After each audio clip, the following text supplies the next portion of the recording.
guys, and welcome back to my channel. So today I am coming to bring you guys another affordable hair video.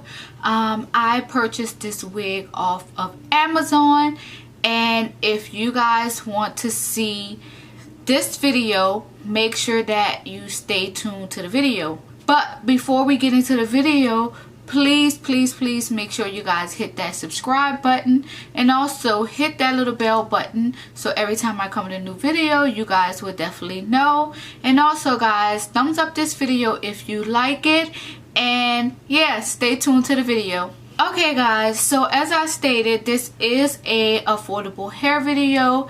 I purchased this really cute blue synthetic wig off of Amazon. And this again, you guys, this wig is a synthetic wig, and it's a 28-inch synthetic blue wig. And I will put all the specs and details about this wig down in the description bar. But with that being said, let's try on this wig. So as you can see, I already have on my cap. So this is my first time trying this wig on. So of course it just came in this plastic bag, and this to secure it, it has a net on it. And like I said, you guys, this is a synthetic wig.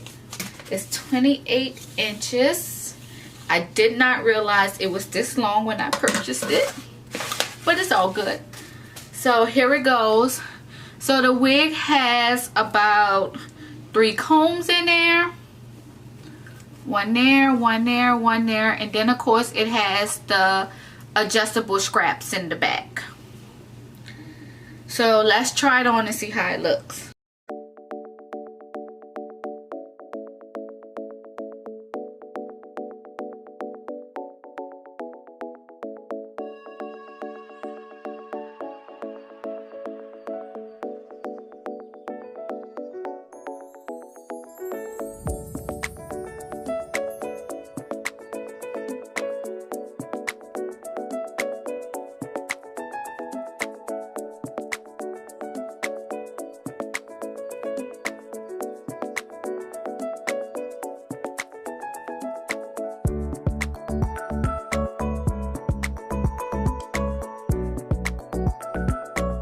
So guys, this how it looks without the lace being cut.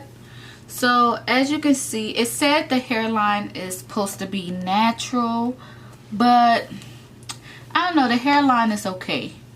It's not as natural, but it is a little natural. And of course it is a middle part, but the middle part only is this long. That's it. You cannot go further back, which is not that good.